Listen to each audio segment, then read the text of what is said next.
read this headline, it really doesn't speak very well for this governor. Stuck between allies in tech and labor, Newsom won't weigh in on Uber-backed Proposition 22. To sit on the fence, to not have an opinion, but, to not maybe lose a certain crowd, win another crowd, and then say, well, I'm not going to participate. All of his buddies, all of his big buddies are from the tech world. So he is too coward to speak up against companies like Uber and Lyft or other gig companies, because that's where he comes from. Those people gave him the money and put him in power. I just find that so extremely weak that a governor will not participate in a poll or will not offer an opinion and just say, you know what, I'm going to stay out of this. I don't want to hurt anybody's feelings. So statewide polls suggest California voters are having a difficult time picking sides on Proposition 22, which I think is great.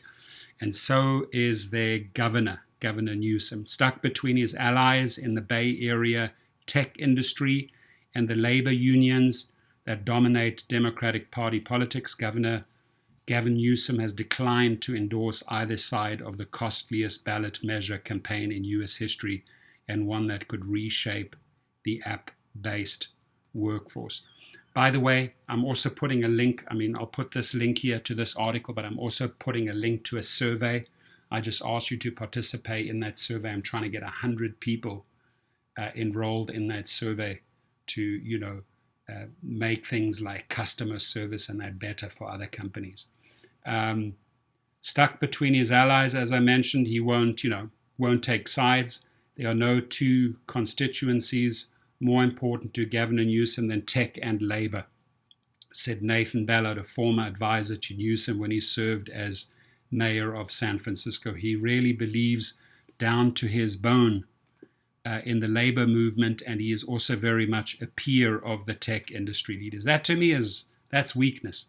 You don't have an opinion, you don't pick a side because you're scared to offend your buddies in big tech. And he says he's for labor, right? But it's just weak. Newsom's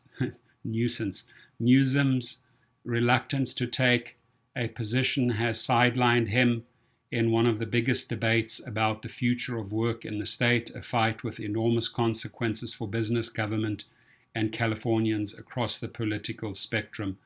It's not for a lack of interest. Newsom created a commission last year to make recommendations about how the state should support economic growth and workers in a disruptive digital age, and campaigned on pledges to address the future of work. He wrote Citizenville, a 2013 book about using technology to modernize government, and he tapped a veteran labor advocate as one of his closest advisors. The governor, all right, thank you very much. The governor has also shied away from other high-profile battles this election cycle, endorsing Proposition 15 to increase property taxes on businesses and Proposition 16 to reinstate affirmative action. He opposed Proposition 21, a measure to expand rent control, and a topic that will persist at the Capitol. But his unwillingness to state a position on Proposition 22 also speaks to a larger truth about his leadership style, says David McCohen, chair of the political science department at Sonoma State University. He often talks about those big, hairy, audacious goals, but he takes a pass on the biggest, hairy, audacious goal on the ballot. Yeah, you just said it there. The guy's chicken shit. Having friends on both sides makes a convenient excuse to say you don't want to get involved when you should be developing a coalition that leads, not a coalition that stands by the side when the parade goes by. I 100% agree. What do you guys think? Please leave your comments. The question posed to voters in Proposition 22, whether Uber, Lyft, and other based companies should be exempt from the state law that classifies the workers as employees, requiring them to provide an array of workplace benefits, has been easier for other Democratic leaders to answer. Presidential candidate Joe Biden and vice presidential contenders Senator Kamala Harris have sided with unions and endorsed the opposition campaign. So they've gone with no on Proposition 22. The opinion of Newsom, who has publicly empathized with the struggling worker, and rose to power as a businessman in the shadow of Silicon Valley is less clear.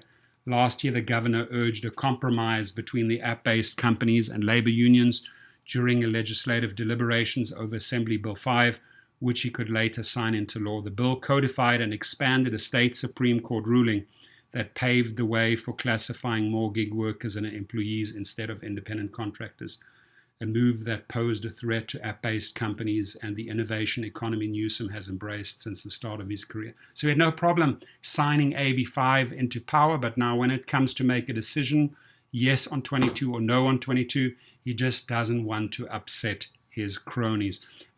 Huge shout out to my sponsor, Cover, Kover, the gig protection plan. Ladies and gentlemen, it starts at $7 a month. There it is. These are all the companies that Cover works with. The big one, the biggest selling point, I would say, firstly, $7 a month is one extra trip, right? They have more elaborate packages going up to $40 or so. But just to get the basics, for example, if you get deactivated or someone puts in a wrongful report and then you get wrongfully terminated, you cut off from your money supply. So what happens is that Cover works with their legal arm, legal Rideshare.